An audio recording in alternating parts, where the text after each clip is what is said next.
All right, Melanie Curtis. You ready to do this? I'm so ready. Oh my God, I love it.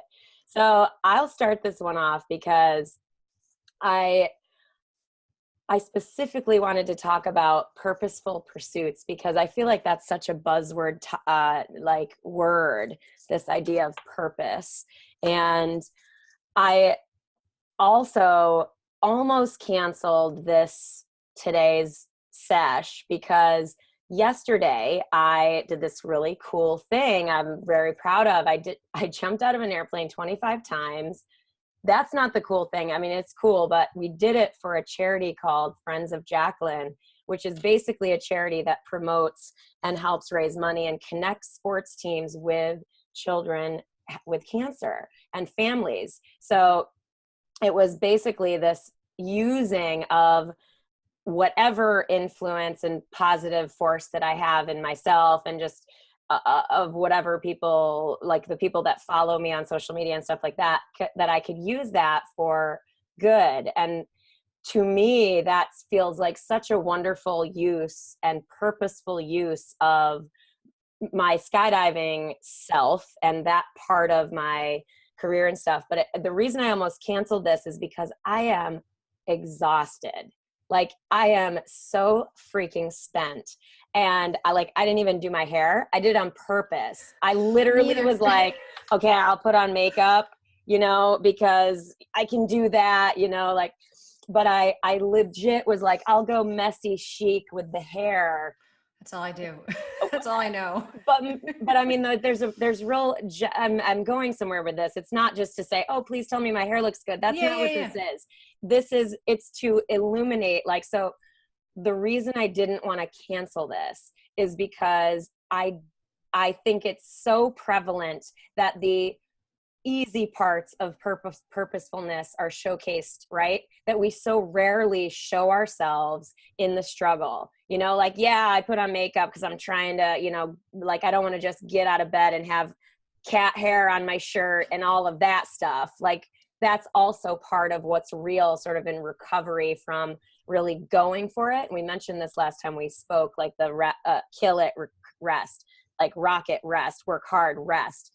But I think that this is a big part of it because I want people to know, at least for me, people that know me and follow me and care about me as a person and as a professional and the messages that I put out there.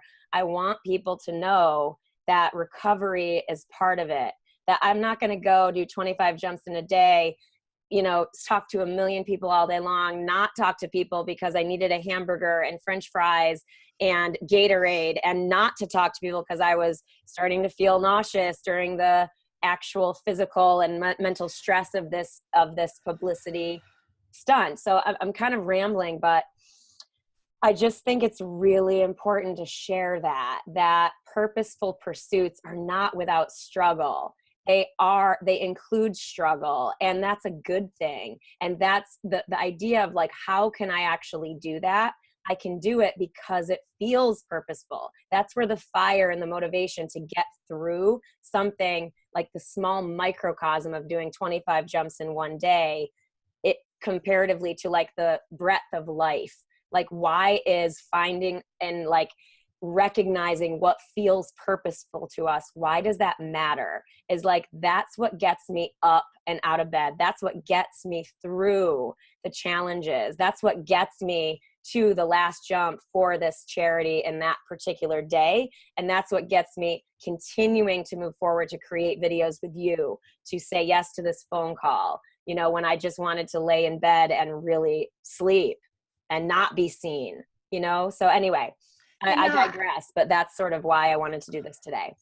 Yeah. And I mean, I love that because so much of the confusion and where we get stuck is the dialectic. It's on one hand, you push through and you do it even though you don't feel like doing it. And then on the other hand, we're saying, well, you need to rest. So sometimes when you feel like you need to rest, you need to rest and you need to not push through. Yep. And that's so confusing. If you're up in your brain, you're that doesn't make any sense. On one hand, you're telling me to do it even though I'm tired. And then the other hand, you're saying I need to rest and say no to things. And it's and one of our mutual friends posted something like that today too, about like, don't say maybe when you want to say no, just say no. I'm like, yes, and slash but. No, like, I always say and. Get to me, yeah. Same. They don't mutually exclude. Right. So getting to a deeper place of clarity on, well, what is kind of the purposeful stuff?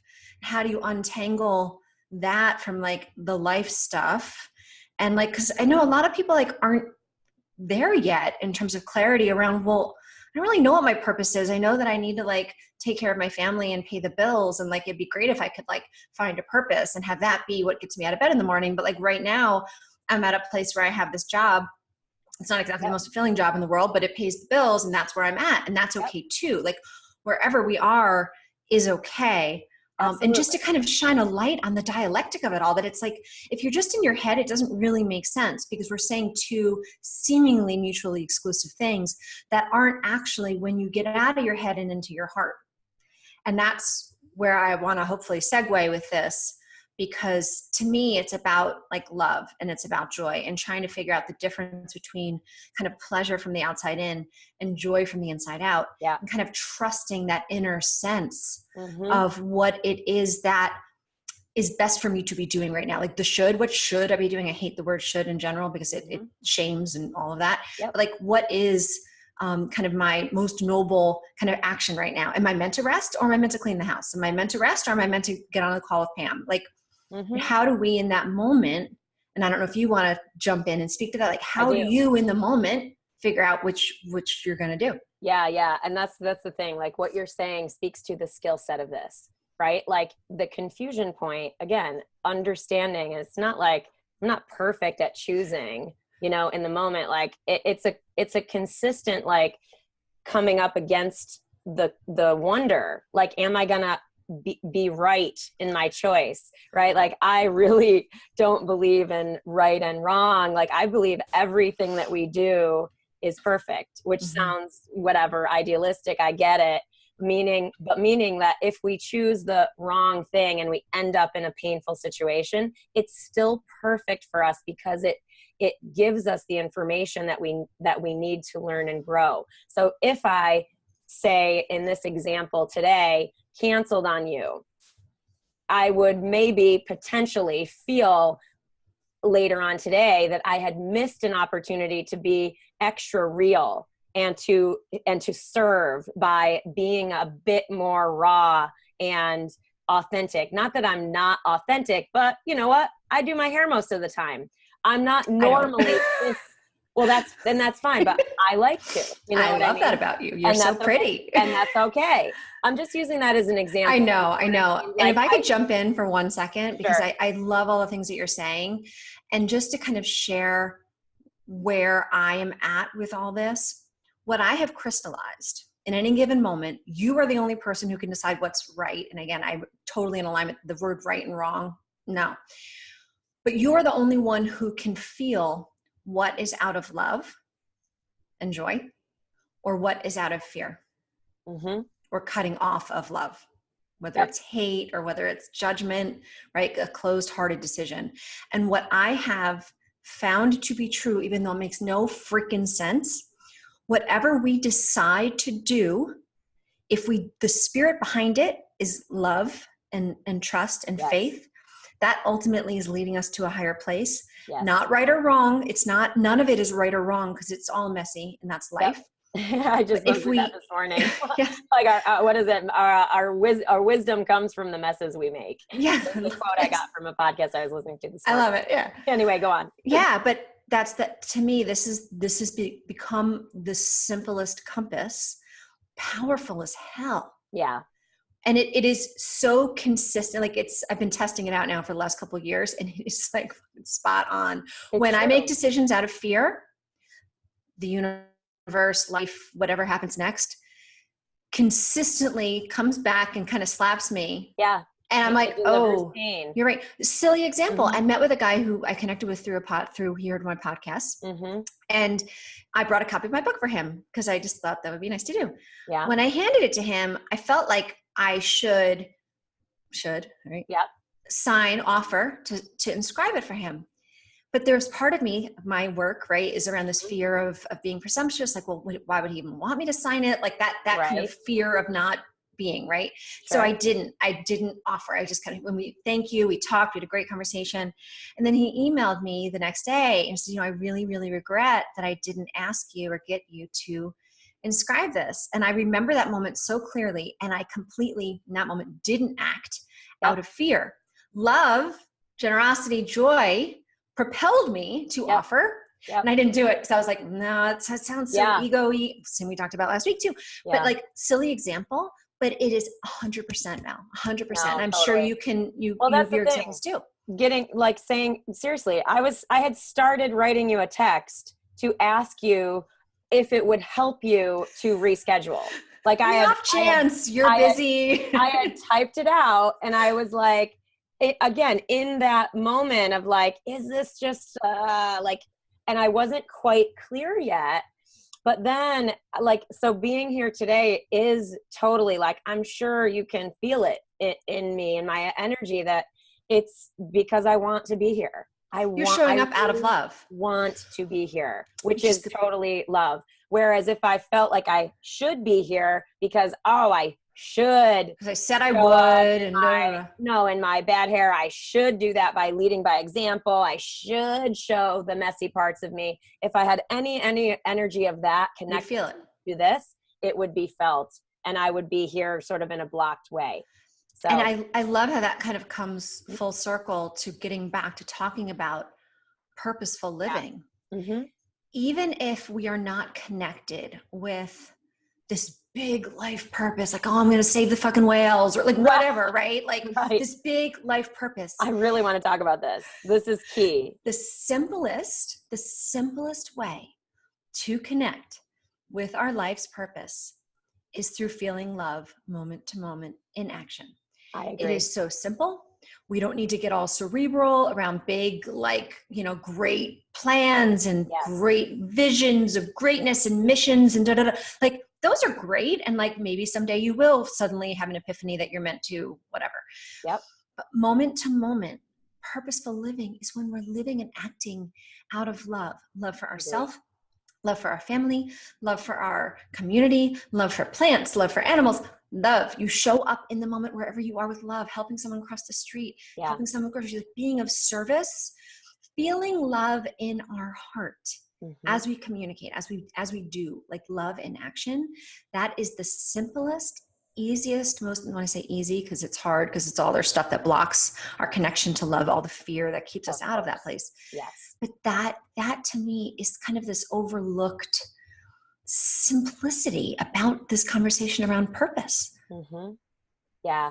And I love that because it gives people a place to start. Yeah. An achievable place to start, because I think the conversation, this is what I mean, like the conversation about purpose is it can be so overblown.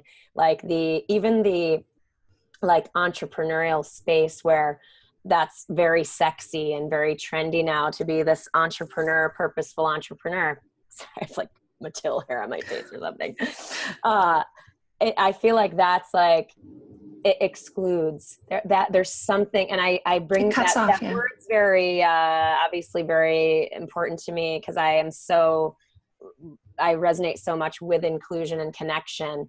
But this idea of purpose that we can start someplace so simple that is a place to start, that acting from love in simpler moments, in small moments, learning to read that inner compass and act from it and actually like basically build experience that disproves our fear. Like over time, how do we master anything? How do we overcome fear? We have courage. We try and we experiment with new things to see what works for us. We do it in incremental steps over time based on a choice, conscious choice before that moment occurs. Because like, I think a lot of people come into these moments and they aren't prepared. So therefore they do the same thing, which is normal, right? Yeah. Our brain is wired for that. Like we can't possibly consciously make decisions around everything we do. It's actually not possible. So we have to have habits and be wired. Otherwise we wouldn't be able to live, like literally.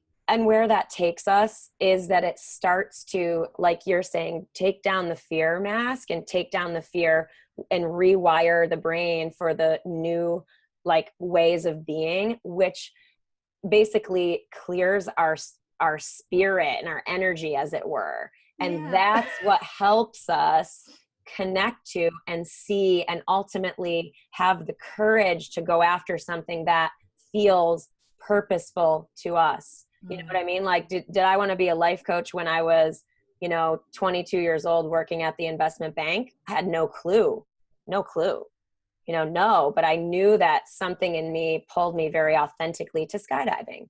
And so that I went that direction, you know what I mean? And so like when I was starting to feel called forward from skydiving and using what I had learned in that space, like that's why I'm now in this work. It's all of those incremental steps that have taken me here. Like if I really look back, and I didn't know at the time, but it is exactly what you just described, choosing from love, whether I knew it or not. Like I think part of me lucked out that I just chose from love because I don't know.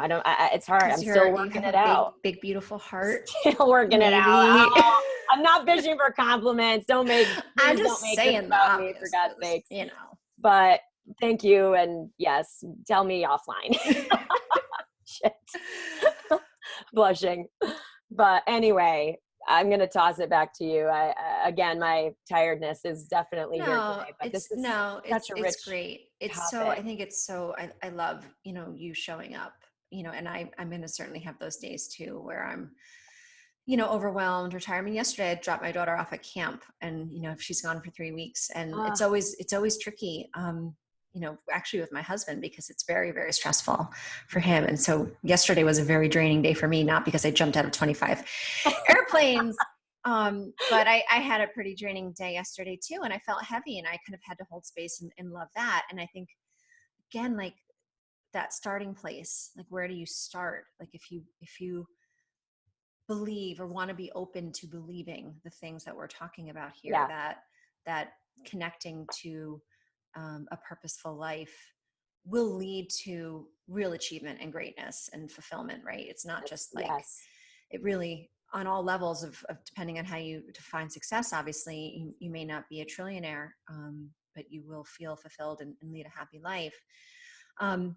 Just a starting point of just self-compassion, loving yourself. Sometimes that's the hardest thing to do.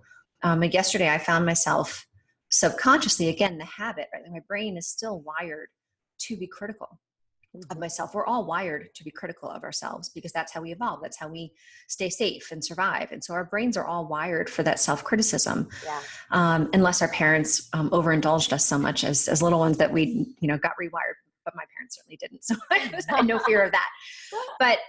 But just that, being hard on myself that I was feeling down or that I wasn't, as skillful around things.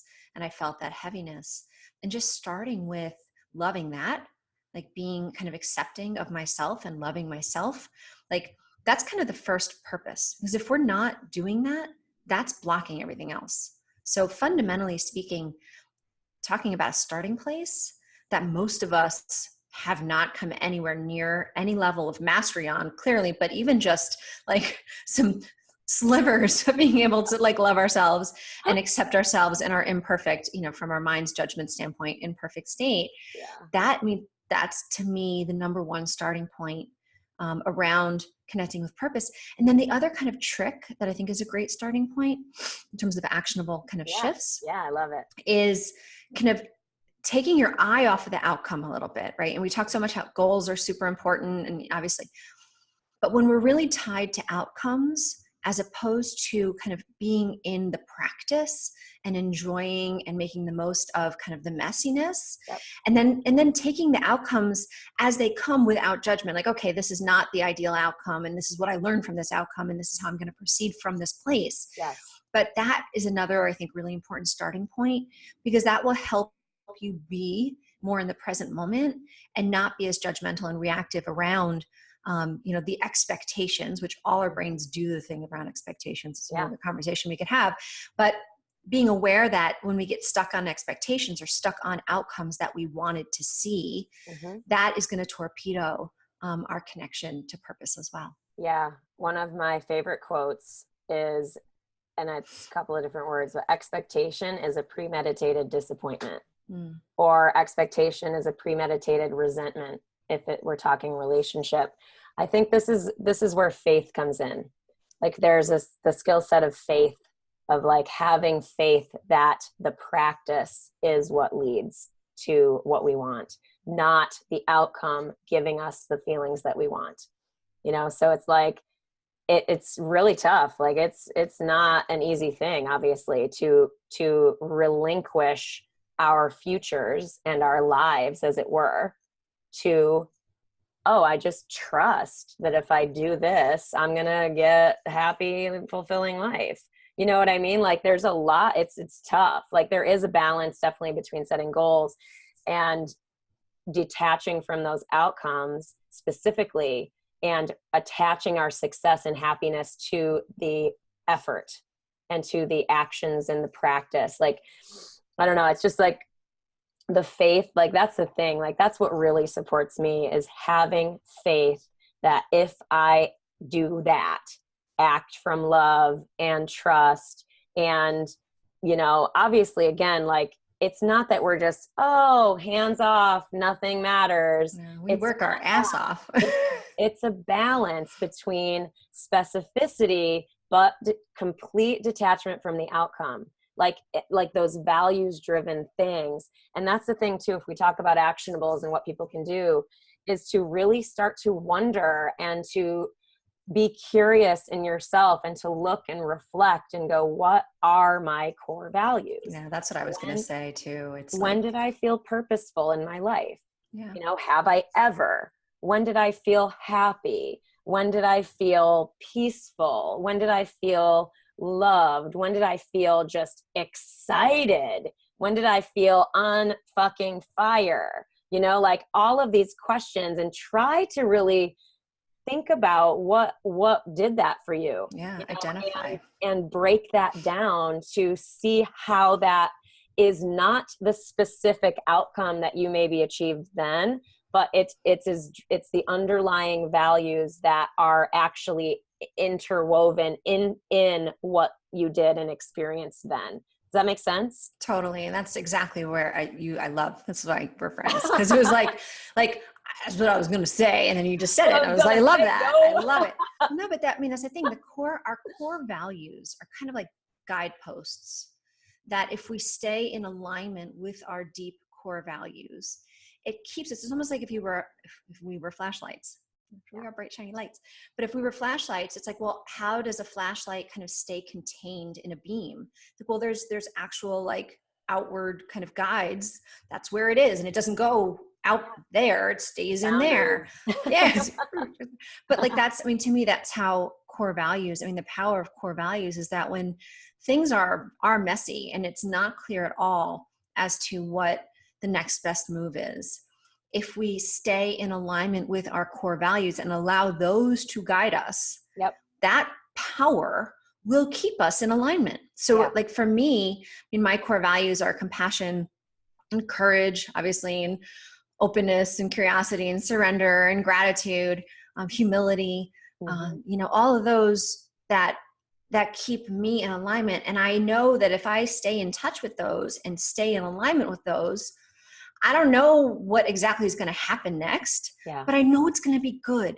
Yeah. Not that it isn't going to be painful. And this is what I explain all the time too. It's like, that's why I don't like the word right and wrong or good or bad. Not the only reason why, but one of the reasons why is because it's not that I'm right or that what the decision that I'm going to make is going to seem like in a short-term period, it was the right move. Because there's always so much more going on. So like, it could feel in that moment that by being compassionate, being loving, that I got smacked and I got sent back 3 spaces kind of thing. Yep. And in those moments, going back to your conversation around faith or trust, and I like saying trust because faith can be triggering for people. Yeah, it can feel like, exactly. I do not mean faith in the religious sense. I mean, like trust. Yeah, which you said too. Absolutely. But just to kind of shine a light on that, Absolutely. people, the light analogy. Good. But to trust, and I like to say trust myself and trust life. Like Yes. trust life. Like I look around, like there is this force of life, like the plants are growing, the sun is shining. Yes. Like there's a lot going on that is Got my clearly back. outside of myself. And I really do, like, if you look around, like, how could you not think that there's some benevolent force of life that is ultimately growing, ultimately evolving? Like intelligence is evolving, life is evolving. And so to me, I trust that. I trust, like you said, that it has my back. Yeah. And I trust myself, which is really, really hard for many, many of us. So that's like a big, could be a whole other conversation. Mm-hmm. But those, like that trust, and trust is one of my core values too. Because in order to surrender, which is what, you know, I normally say, you can't surrender without trust. Otherwise you're going to be in your head all the time fighting. Mm-hmm. And so all of this fits into purpose, because it's kind of like unlocking the connection to it. Right. Mm-hmm. And like we said in the beginning, it doesn't matter if you're not yet clear on a bigger purpose, but you could say purposeful living is simply living in alignment with your core values, that you need to deeply kind of reflect on what those are. Exactly. I think the conversation of purpose almost always is derailed when talking about work. That's where people likely, I think, feel excluded and feel like failing, like they're failing if they don't have a job where they feel purposeful. And I'm like, that's not necessarily how your purpose would show up, you know, like seriously, you know?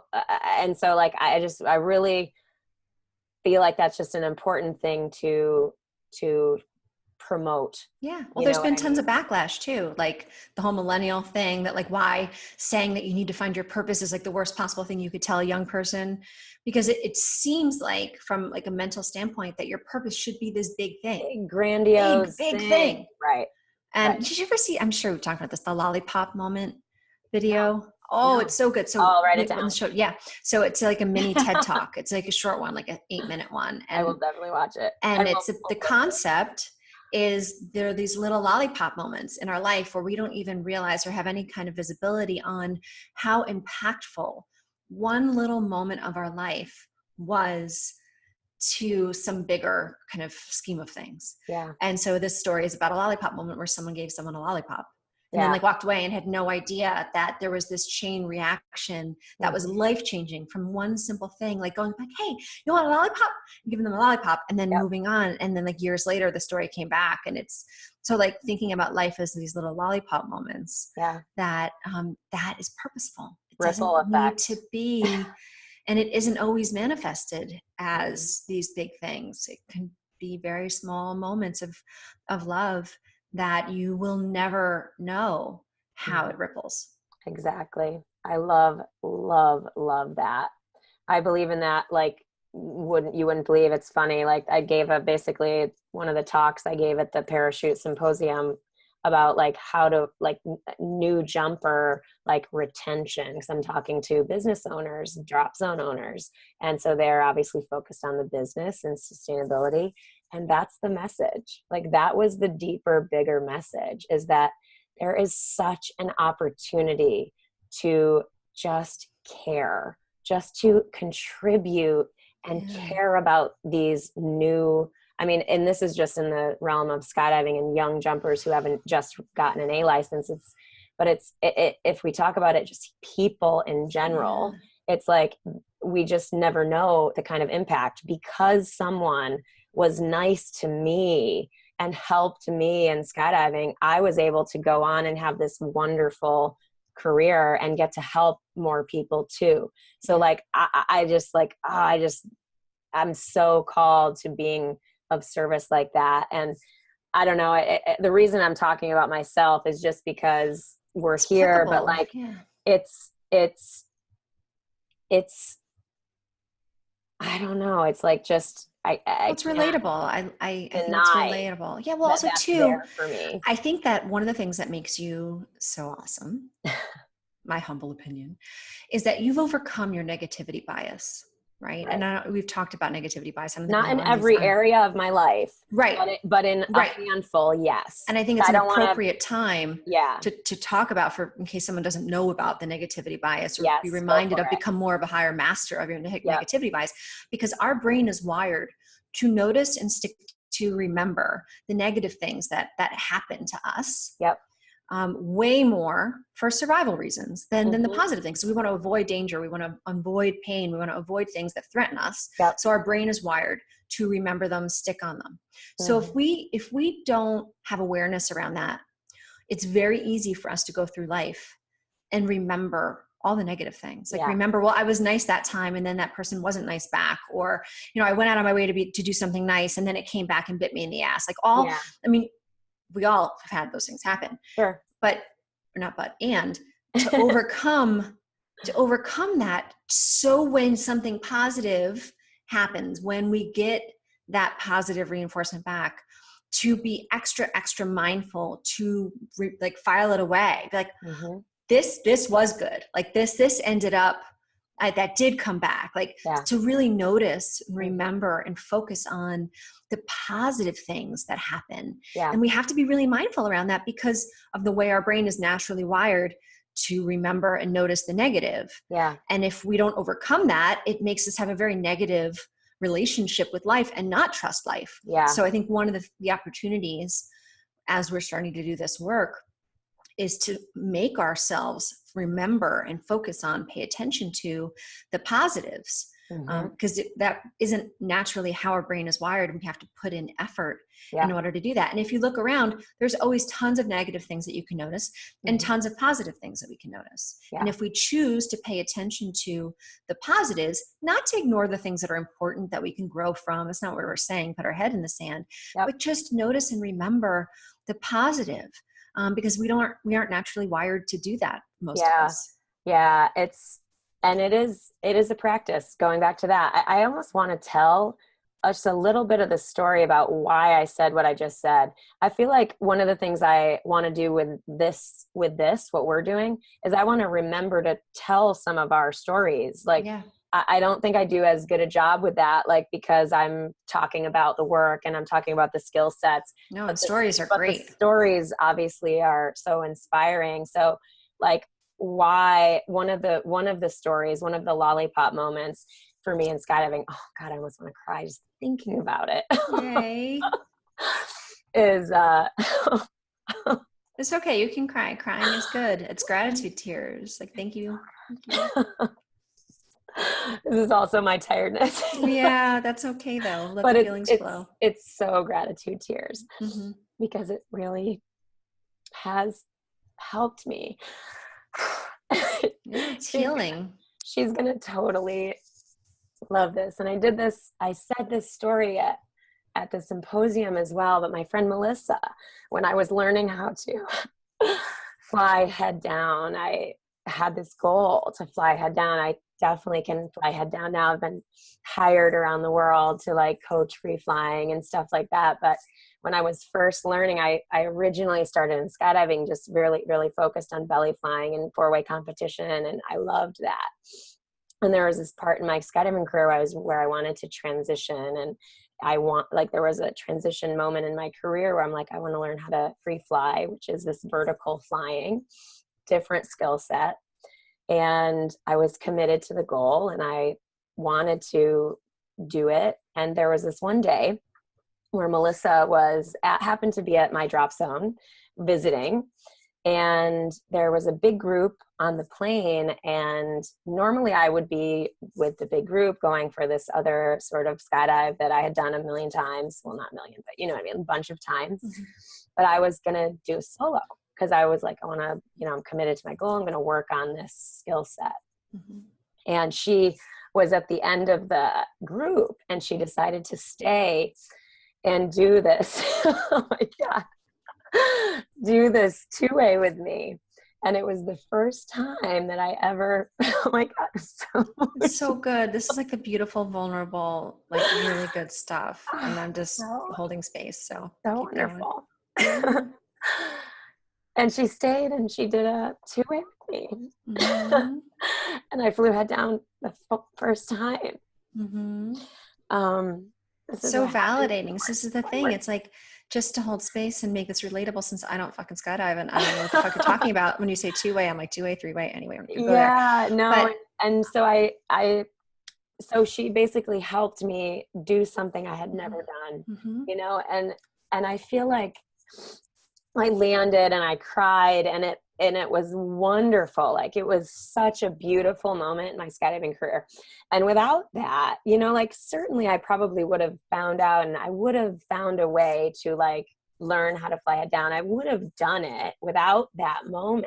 Mm-hmm. But that moment was so meaningful to me because she did that for me. Mm-hmm. You know, she took the time out of her, you know, just life and own experience to just go and do something that for her was very easy. Mm-hmm. And so where that goes for me is that I love when I can do that for other people, because I never know whether it's in skydiving or whether it's in life coaching or whether it's in a conversation with someone. You never know what a small act of love, lollipop moment, is going to turn into for someone else. Like, the amount of like contribution that Melissa made by doing that for me, like, how many people indirectly she has helped through me. And I mean this very seriously. This is not an ego share in any way. It's just that my motivation to help others in the same way is fierce. And it's awesome. Oh my God. Yeah. I'm definitely more emotional when I'm tired. No question. Like, but it's good. And just to hold space, but also too, it's like whenever someone does something to validate that we're important, right? That we're worthy of love and care. Yes. I mean, that's something that as human beings, we all need, deserve, I hate that word, but like are worthy of. Yep. It's the Brene Brown. We're all worthy of love and belonging. We're all worthy of love and belonging. And so when we treat others in that way, when we put others' well-being in front of any selfish motivation we may have at the moment, little tiny moments, little things that don't cost us hardly anything, or even if they do cost us things, but like that is such a powerful act of service. And talk about purpose. You know, you're basically lighting that, you know, the Buddhism, like if you light a candle with your candle, your flame doesn't get any less powerful. You're sharing and it goes on. And that's love. Like another dialectic, when we talk about purpose, people say, you know, protect your energy, you know, don't go spreading your energy around town, helping everyone. Yes. Like there's the dialectic of that. And I mean, you have to know yourself and feel what you're capable of in any given moment, and recognize that when it comes to love, we have infinite sources. And energy, yes, we may need to rest in between. Like, we are human beings. So we do have kind of human, you know, limits. And when it comes to love, we don't lose anything. If anything, it makes our own flame stronger when we give love to others. Exactly. It's funny that just this weekend I coached skydiving at a drop zone. This beautiful moment. We're having a moment. Man, it's freaking love. It's so true. But this weekend is another great example of, I coached skydiving at a drop zone in Connecticut, and I went there because one of my old teammates asked me to go. Because I'm pretty committed to not working in skydiving much anymore in the same way that I used to, like in terms of traveling and going to drop zones and coaching on site, just because I want a more domestic, settled life. And that's just a choice I'm moving forward in my life on. But I was very happy to go to this drop zone because of my old teammate, meet all these people. It really is a wonderful experience. But the reason I bring it up is that somebody asked me there, he was at the kind of end of the weekend of my time there. I knew a bunch of people and stuff. And he's like, wow, like you, how do you remember names like that? Like, like he basically asked me, how do I remember, like was impressed or just like unsure how I knew everybody's name. And the answer I said very readily and earnestly was, I care because I care. I actually care that if I put in a little extra effort to care about another person, to know who they are, and a simple way to do that, remember someone's name, like I just make a tiny bit of extra effort to remember someone's name, like quiz myself when I'm looking across the drop zone and go, okay, that's Sarah. Okay, that's Chris. Okay, that's Mike. Okay, that's, you know, and because when someone remembers me, it makes a difference, you know? So like, that's another version of like how I try to show up as love and care for others and make those lollipop moments possible when I can. That's beautiful. And I can just say that I suck at names, and it's not because I don't care. I really do truly care. I just suck at names. Like I always say, like I remember people's essences. Like I remember you and I'll remember you forever, but not like necessarily in this body or your name. I suck at birthdays. Yeah. I don't remember So, you know, no guilt or shame around the things you're good at or not. And it doesn't necessarily mean, but it's also absolutely a great segue. It's like, again, like that's one of my ways. That's yeah, exactly. This is in no way promoting like, if you don't remember names, you don't care about people. Fuck no. It's like, and you can fuck up my name a million times and I will never be offended because I am the person that I'm never offended when someone forgets my name ever. I'm just like, cool. Well, that's good. Yeah, no, like good. seriously. Yeah, don't public service announcement. Don't be offended if someone doesn't remember your name. But if you can remember people's names, that's awesome, and do it. It's an opportunity. It's not like, oh, we're failing if we don't. It's that this is a cool opportunity to show love. But it's like, yeah, like it's again back to the negativity bias versus the positive frame. Yeah. It's just like take it as an opportunity. Frame is just so rigidly, epically like there for me around that particular. Yeah, it's beautiful. It's like, yeah, it's cool. No, we all do that's the thing, but that's the cool thing too. It's like we're all so unique and have different skill sets and different powers. And I so to the core of my being believe that it's meant to be that way. Like not everyone's meant to remember names. Not everyone's meant to be able to sing. Not everyone's meant to be able to whatever. It's like we're all unique beings that together, if we all do our best in all the different ways that we can, together we'll be able to kind of fulfill the full spectrum of what greatness can be. And purpose goes back to that. Like not everyone has the same fucking purpose. I love when we come back full circle on our whole talk. I love that. It's like, but it's the whole, we all have unique gifts. Like what lights you up? Like that whole, like what lights you up? What lights you up is not what lights me up, is not what lights my kids up. There was this great parenting talk I listened to over the weekend about how as parents, you know, we subconsciously kind of wire our kids to think about kind of failure as being a negative and living up to the parents' expectations as being something that's important. And then when they don't live up to our expectations, you know, they weigh down and it teaches them not to trust themselves, right? Because they, at the end of the day, each of us at the end of the day need to get to this deeper place of awareness and trust and knowing of what lights us up. And it may be insane to everyone else, but if it lights you up to make, you know, candy flowers, then that's your thing. And like, and it may make no sense to someone else, but like to be in touch with what really lights us up and how we can use that to be of service, right? To make the world a better place. Like that whole thing they say, like the circles of intersection, like all of your passions and like what the world needs and like where they intersect is like what you're meant in a perfect world to be able to do. That's great. And in the interim, like that, the stuff that lights you up, it may be a hobby in the beginning, or it may be lollipop moments where it's not necessarily like you've got some big project or some bigger passion. It could just be showing up and being of service and being loving and being positive and you know, caring. Absolutely. I love the candy flowers example because I feel like, honestly, I feel made like, it up.